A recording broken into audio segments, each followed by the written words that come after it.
Ads में, कभी modelling, कभी नापा, कभी आर्ट्स काउंसिल के थ्रू। तो आज हम उनका जर्नी जानेंगे, क्या मुश्किलात हैं, क्या यंग एक्टर्स को अपॉर्चुनिटीज़ मिलती हैं जो मिलनी चाहिए, वलीद का रोल उनको कैसे मिला, हम उनको इंतहा में भी आजकल देख रहे हैं। And I think we have a good story that we will discover today. So let's meet Hasam Khan and find out about his journey. अस्सलाम वालेकुम। वालेकुम सलाम। कैसे हैं आप? मैं बिल्कुल ठीक ठाक अल्हम्दुलिल्लाह, आप कैसी हैं? Nice, thank you. I like the जज्बा। बहुत कम लोग होते हैं, जब क्योंकि मैं स्टार्ट करती हूँ ना तो लोग अच्छा जी वालेकुम ठीक है, तो मैं कहती हूँ नहीं जज्बा चाहिए। तो आई एम ग्लैड कि आपकी टोन में, आवाज़ में वो जज्बा आ रहा है कि मैं भी मेंटेन कर सकती हूँ। सही है। तो अब पहली बात तो ये लुक डिफरेंट है। यस। हाँ, तो बस उसी कैरेक्टर के लिए रखी थी आपने? नहीं, मैंने उस कैरेक्टर के लिए स्पेसिफिकली तो नहीं रखी थी, लेकिन हाँ मैं कुछ टाइम से बियर्ड कैरी कर रहा था, तो मुझे कुछ लोगों ने बोला कि यार तुम अपनी उम्र से ज़्यादा लग रहे हो, तो ऐसा क्यों कर रहे हो? तो मैंने कहा कि अभी तो मैं नहीं कर सकता क्योंकि अभी तो शूट चल रहा है मेरा। तो फिर उसके बाद जैसे ही शूट से फ्री हुआ मैं, तो हाँ जब इंटरव्यू है ना तो मैंने कहा ओह डिफरेंट लुक क्योंकि वो वलीद को देख देख के और उसके बारे में बात कर करके ना वो जहन में वही पर्सोना था कि मैंने आप ऐसे भी अच्छे लग रहे हैं। Thank you so much. ऐसे भी अच्छे लग रहे हैं। अच्छा, ऐसा ना होता ना कि मैंने चेंज इस वजह से कर लिया कोई मुझे रास्ते में कुछ मार वार दे। वैसे कैसे आ रही रिएक्शन? मुझे मैसेज आए थे, एक मैसेज आया कि भाईजान बात सुनो, अच्छा माया के पीछे छोड़ दो। ओह गॉड। नंबर दो अपना। ओके कोई लड़की थी या लड़का था? लड़का था, मेरे पास आओ। अच्छा लड़का था जो आपको धमकी दे रहा बिल्कुल था। ऐसे ही ओके नहीं, बट वो वलीद ने काफी जो है ना तंग किया हुआ था। बिल्कुल किया वो तो आप मानेंगे कि काफी तंग किया हुआ था। बिल्कुल ऐसे ही है। बट इससे पहले कि हम परवरिश और वलीद पे जाएं, I am really curious to find out के कहाँ से पढ़ा हुआ है, कराची से बिलोंग करते हैं? जी मैं कराची से बिलोंग करता हूँ, और जिस तालीम को मैं कंसिडर करता हूँ कि मेरी लाइफ में, क्योंकि आप पढ़ते तो बहुत कुछ हैं लेकिन इम्पैक्ट कुछ चीज़ें करती हैं आपकी लाइफ में, तो जो मेरी लाइफ में इम्पैक्ट किया है वो थिएटर की तालीम ने किया है। जो मैंने आर्ट्स काउंसिल से पढ़ी है, तो वहाँ आर्ट्स काउंसिल से मेरा ताल्लुक़ है आपका। तो क्या आपको भी बचपन से ही एक्टिंग का शौक था? वो जो हम एक सवाल सबसे जानना चाहते हैं, या ये ऐसे ही घूम घूम के आ गए आप यहाँ? बिल्कुल ऐसा ही है, मुझे कोई बचपन से शौक नहीं था। मैं बचपन में चीज़ें ट्राई कर रहा था, पढ़ाई में मैं नील बट्टा सन्नाटा था। सही है, तो मैं लाइक दिस लाइन, नील बट्टा सन्नाटा। हाँ, तो मैंने मुख्तलिफ चीज़ें ट्राई की, कभी कुछ कर रहा हूँ कभी कुछ कर रहा हूँ, लेकिन पढ़ाई में मेरा दिल नहीं था। मेरी बहन चाहती थी कि मैं सॉफ्टवेयर इंजीनियर बनूँ, क्योंकि वो खुद भी सॉफ्टवेयर इंजीनियर है ना। तो अब उनके कहने पे मैंने कॉलेज में तो एडमिशन ले लिया है इंजीनियरिंग में, लेकिन मुझे पता था मैं नहीं कर पाऊंगा ये। तो क्योंकि आप मेरा पढ़ाई में दिल नहीं लग रहा था, तो मुझे कुछ और करना था।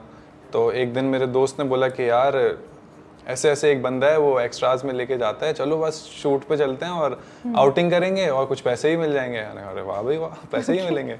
फिर चला गया मैं। फिर मैंने कुछ टाइम वहाँ पे किया, लेकिन वहाँ पे मुझे फिर समझ में नहीं आया। आप कितने बड़े थे, किस क्लास में थे? मैं उस वक्त 9 या मैट्रिक में होऊंगा। मैं सोच रही थी। सही। और मैं ऐसा होता था, मैं एक शूट पे गया और वहाँ पे बोला कि नहीं यार ये तो बहुत छोटा लग रहा है, हमें चाहिए ही नहीं है, एक्स्ट्राज में भी। सही। तो वहाँ पे दिल टूट गया, अब क्या करूँगा मैं। हाँ, फिर शेव रेजर मार के फिर शेव आई। तो इस तरह से थोड़ा टाइम एक्स्ट्राज में काम किया मैंने, लेकिन फिर मुझे लगा कि ये जगह नहीं है। तो वो बाकी दोस्त थे, उनको मिल जाता था आसानी से? हाँ, या उनके साथ भी यही हो रहा था? नहीं, उसमें एक था मेरा दोस्त जो हमें लेके जाता था, उसको मिलता था। तो वो क्योंकि वो जा रहा होता था, तो वो कहता था यार कोई कंपनी होनी चाहिए मेरे साथ। तो वो शाम तुम चल रहे हो शूट पे? हाँ मैं तो चल रहा हूँ शूट पे, तुम चलो। सही है, तो इस तरह होता था। फिर उसके बाद मैंने थोड़ा टाइम खुद पे ध्यान दिया, तो मुझे लगा कि नहीं, मुझे थोड़ा सा, क्योंकि मैं एक चीज़ है, मुझे जो चीज़ मैं कर रहा हूँ वो मुझे 100% करनी है। सही। तो जब मैंने देखा कि यार इसमें मैं पीछे हूँ, तो मैं इसमें पीछे क्यों हूँ? तो फिर मुझे थोड़ी सी स्टडी करी। मैंने कहा अच्छा मुझे अपने लुक्स पे काम करना चाहिए, अपनी फिजिक पे काम करना चाहिए। तो थोड़ा गैप लेके मैंने फिर इन चीज़ों पे काम किया, एक फ़ोटोशूट करवाया, और फिर मैंने लोगों को भेजना शुरू किया। तो वहाँ से फिर मुझे कुछ सपोर्टिंग पे कमर्शियल्स मिले और कुछ लीड पे मिले। फिर मैंने थोड़ा टाइम देखा कि यार नहीं, मज़ा नहीं आ रहा। तो फिर मेरे दोस्त ने, फिर उसी दोस्त ने बोला जो शूट कर फ़ोन करके बोलता था ना, अस्साम शूट पे चलें। उसने बोला यार अस्साम नापा चलें, ऑडिशन हो रहे हैं वहाँ पे पढ़ते हैं। ओह अच्छा। मैंने कहा हाँ चलो, क्यों नहीं चलो। ऑडिशन देने तो चला गया मैं, लेकिन सेलेक्ट ही नहीं हुआ मैं वहाँ पे, क्योंकि आता तो कुछ था ही नहीं। सही है। तो वहाँ पे क्योंकि नैपा में भी एक क्राइटेरिया है, आपको कुछ ना कुछ तो करके दिखाना है उनको। आप वहाँ पे जाके ब्लैंक खड़े नहीं हो सकते ऑडिशन में। ब्लैंक खड़े हो गए थे? मैं ब्लैंक खड़ा हो गया था। आपने वो मोनोलॉग नहीं पढ़ा? मोनोलॉग पढ़ा मैंने, वो मोनोलॉग था, कछुआ और खरगोश की कहानी थी, जो सर ज़िया बहुत पढ़ते थे, वो बहुत अच्छी लगती थी उन्हें। तो वो कछुआ खरगोश मैंने ऐसे कि एक था कछुआ एक था खरगोश, ये वो, तो वो सर नज़र बैठे हुए थे इंटरव्यू में, वो ऑडिशन में, और मुझे इतनी झलक याद है, सर यूं थे और हंस रहे थे पागलों की तरह। क्या कर रहा है? हाँ। तो अब मुझे तो पता था मेरा नहीं होना एडमिशन। खैर मेरे दोस्तों ने बोला दिल छोटा नहीं करो, और सामने एक और इदारा है आर्ट्स काउंसिल, वहाँ चले जाओ, 1 महीने बाद वापस आ जाना। मैंने कहा ठीक है। अब जब मैं वहाँ गया तो फिर वहाँ से फिर मेरी लाइफ चेंज हुई, क्योंकि फिर मेरी ज़िंदगी में सर मीसम आए और मेरे बाकी टीचर्स आए, सर फवाद, सर ज़ीशान। तो जब ये लोग आए तो मैंने थोड़ा सा वहाँ पे टाइम दिया और मेरा वहाँ दिल लग गया। तो जब वहाँ दिल लग गया तो फिर मैं वहीं का होके रह गया। तो मतलब एक्टिंग की तरफ आप बाय चांस आ गए थे? तो एक्टिंग वाकई एंजॉय कब करना शुरू की, कब पता चला कि ये मेरा पैशन है, मुझे इसको ही फॉलो करना है? आर्ट्स काउंसिल या अभी भी नहीं हो? आर्ट्स काउंसिल आगे, क्योंकि मैंने आपको बताया ना मैं पढ़ाई में बिल्कुल ज़ीरो था। तो मुझे हमारे एक टीचर हैं सर फवाद, वो ड्रामेटिक लिटरेचर पढ़ा रहे थे पहले सेमेस्टर में, तो उन्होंने मुझे एक पूरी क्लास को एक प्ले दिया, एडिपस, वो पढ़ना था, और वो था गाड़ी उर्दू में। और मुझे तो उर्दू पढ़नी नहीं आती थी, लेकिन क्योंकि वहाँ के माहौल ने मुझ पे ये इम्पेक्ट किया कि वो किताब फिर मैंने एक दिन में प्ले ख़त्म कर दिया। तो जब मैंने एक दिन में प्ले ख़त्म कर दिया तो मुझे अच्छा लगा। फिर जब अगली दिन क्लास में डिस्कशन हुआ तो मुझे चीज़ें पता थी, क्योंकि मैंने प्ले पढ़ा हुआ था। तो अब क्योंकि मुझे यहाँ पे जो स्कूल में मुझे माहौल नहीं मिला कि टीचर मैं जवाब दूँ, टीचर मैं जवाब दूँ, तो मुझे वहाँ पे मिला, तो मुझे वहाँ पे मज़ा आने लग गया। तो फिर मैंने फिर पूरे दिलो जान से वहाँ पे काम करना शुरू कर दिया। मैं यही पूछने वाली थी आपसे कि क्या ऐसा था कि स्कूल में जो आप चाहते थे अप्रिसिएशन या वो जो फीलिंग होती है ना कि यार मुझे ये सब्जेक्ट आता है, मुझे ये चीज़ आता है, मैं सबसे लास्ट में मुझे बैठने की ज़रूरत नहीं है, मैं वो फीलिंग नहीं थी जो यहाँ हुई, जिसकी वजह से आप, क्योंकि माहौल अलग था ना, वहाँ पे आपको फ्रीडम थी। अब क्लास में आप जो दिल चाहे कर सकते हो डिसिप्लिन में। आप क्लास अटेंड करना चाहते हो लेट के, आप लेट के क्लास अटेंड करो। अरे वाह, सीरियसली कोई टीचर कुछ नहीं कहता? मतलब कुछ टीचर्स हैं, लेकिन बहुत से टीचर्स हैं जो नहीं कहते। क्यों? क्योंकि आप अपने मेंटली रिलैक्स होके पढ़ रहे हो ना, तो उनको कोई क्रिएटिविटी की तरफ ज्यादा जा रहे हैं। Yes, okay. I never thought के स्टूडेंट को बोलेंगे लेट के पढ़ना है पढ़ लो, दिस इज नहीं, मतलब कुछ स्टूडेंट्स लेट जाते हैं तो लेट जाते हैं। हाँ सही है। आई थिंक वो थोड़े दिन का होता है, फिर स्टूडेंट्स भी सही हो जाते हैं। जब आप उनको देते हैं ना फ्रीडम, तो सब खुद ही सीधे हो जाते हैं। जितना आप टाइट करेंगे उतना लोग ज़्यादा रिएक्ट करते हैं।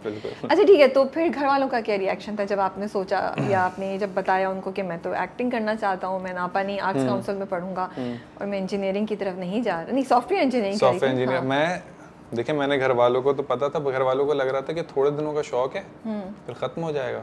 ठीक है, सही है। तो बहन ने बोला, अब मेरा कॉलेज खत्म हुआ तो यूनिवर्सिटी में एडमिशन लेना था। अब मैं आर्ट्स काउंसिल में पहले पढ़ रहा था, उसके साथ मैंने यूनिवर्सिटी में एडमिशन लिया कंप्यूटर साइंस में। ओह गॉड। सही है। अब कंप्यूटर साइंस तो मेरे ऊपर से बाउंसर गुजरी, मुझे कुछ समझ में नहीं आ रहा। ठीक है, फिर अब सर मीसम के पास गया मैं, सर क्या करूँ मैं, यूनिवर्सिटी में पढ़ने का बोल रहे हैं। बोला देख लो भाई अस्साम, तुम्हारी मर्जी है, वैसे मैं चाहता हूँ कि तुम रुको, और नज़र ने भी बोला है कि इस लड़के में कोई बात है, इसको रोको। मैंने उस वक्त तो मुझे समझ में नहीं आई, क्योंकि फिर मैंने कहा खैर मैं एक काम करता हूँ, मैं कंप्यूटर साइंस से मीडिया साइंसेस में शिफ्ट कर लेता हूँ। तो मैंने फिर वहाँ पे यूनिवर्सिटी में मीडिया साइंसेस में शिफ्ट किया। यूनिवर्सिटी में बहुत कम जाता था, दोस्त थे वो हेल्प कर देते थे। ज़्यादा टाइम मैं देता आर्ट्स काउंसिल में, तो वहाँ पे मैंने ज़्यादा टाइम दिया। लेकिन बीच में एक टाइम था जब मैं 3 चीज़ें कर रहा था लॉकडाउन के बाद। मैं यूनिवर्सिटी क्लासेस ले रहा था ऑनलाइन, उसके बाद हमारा एक फेस्टिवल सर मीसम ने करवाया था, कराची थिएटर फेस्टिवल, उसमें हम लोग एक प्ले कर रहे थे डॉल्स हाउस। उसमें मुझे, वो मेरा पहला कमर्शियल प्ले था, मतलब 1 सेमेस्टर पढ़ने के बाद ही मुझे मिल गया था। पता नहीं कैसे, शायद मेरा खुदा ने दिल लगाना था तो इस वजह से वो मिला। तो साथ में जॉब भी चल रही है रात में। सही है, नाइट शिफ्ट पे जॉब कर रहा हूँ, उसके बाद सुबह रिहर्सल पे, फिर उसके बाद वहीं पर क्लासेस भी अटेंड कर रहा हूँ यूनिवर्सिटी की। लेकिन थोड़े टाइम बाद मैंने डिसाइड किया कि मैं अब जॉब क्विट कर देता हूँ, क्योंकि उसकी इतनी ज़रूरत नहीं है जितनी अपने क्राफ्ट को पॉलिश करने की ज़रूरत है। क्योंकि मैं जॉब की वजह से आर्ट्स काउंसिल में फोकस नहीं कर पा रहा था।